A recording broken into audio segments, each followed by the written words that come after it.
Hi kids, Mr. Joseph here. I'm going to teach you how to do the setup for calculating the absolute index of refraction for a piece of glass. This is the piece of glass. We have 4 pins here that we're going to use, a nice sharp pencil, a ruler, a protractor, a piece of paper, and a piece of cardboard. Okay, the first step, look at your piece of glass on the edge. You'll see that some are frosted and some are not frosted. We're going to lay it down so that the non-frosted edges are lined up in this direction. You're going to take your sharp pencil and you're going to write or draw a line along the front edge of the glass and also along the back edge of the glass without moving it. Come on, Mr. Joseph. It's very hard not to move.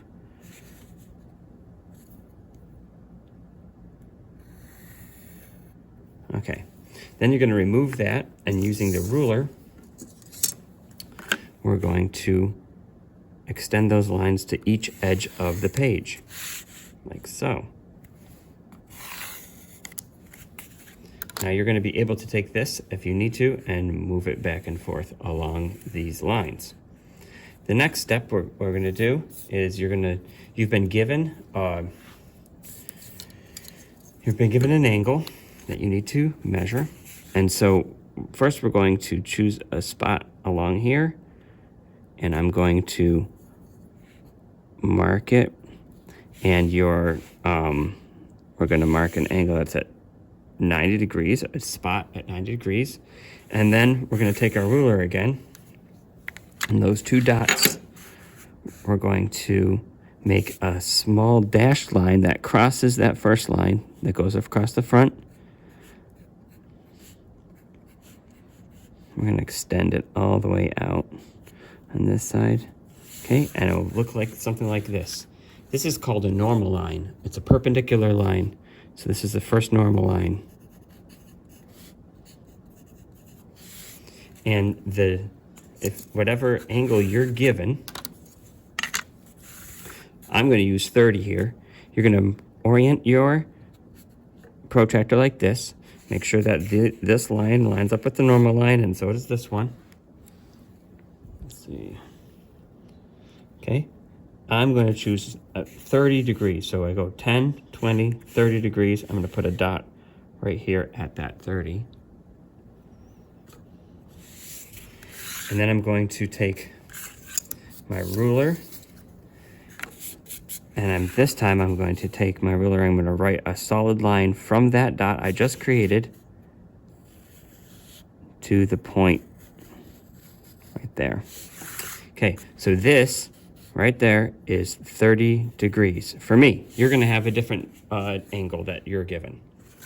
All right, the next step is to take these pins, and I'm going to put them on this line. This line represents the ray of light that is passing through air. Light travels in a straight line, so it would hit both of these pins. And you'll see what we're going to do with those in a little while. I'm going to take my glass, and again, making sure that it's not the frosted edge, but the clear edge, I'm going to put it right here along this line, or between the 2 lines that we started. Now I'm going to take the camera and I'm going to show you where we're going to put these other 2 pins. The other 2 pins are going to go over here in this region somewhere. Let me show you how. You're going to take your eye, and you're going to get at the level of the pins, and you're going to make it so that the pins are right in front of one another, like this. Okay, I'm going to have to come down like this, actually. So you see they're not right in front of one another, and now they are, or like this. These pins on the far end, light's going to refract through the block, and so if we look at those pins, you can see the pin in the air right above here versus the image of the pin through the block are not the same. Okay, see how the pin is offset.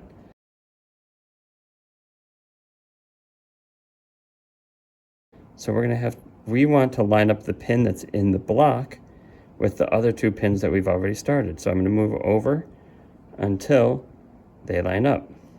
It doesn't look like they line up in the air, but that's okay because you're looking at the image that's in the block itself. Let me make sure I'm straight up and down. And we've got it right there. So I'm gonna put a pin right there. Okay, so they're not lined up. Now all three are lined up right there like that. Okay, I'm gonna take my other pin and I'm gonna do the same thing, but it's gonna be farther back. So again, you gotta look at the image through the block. Oh, I gotta get down here a little bit. And there it is, it's lined up.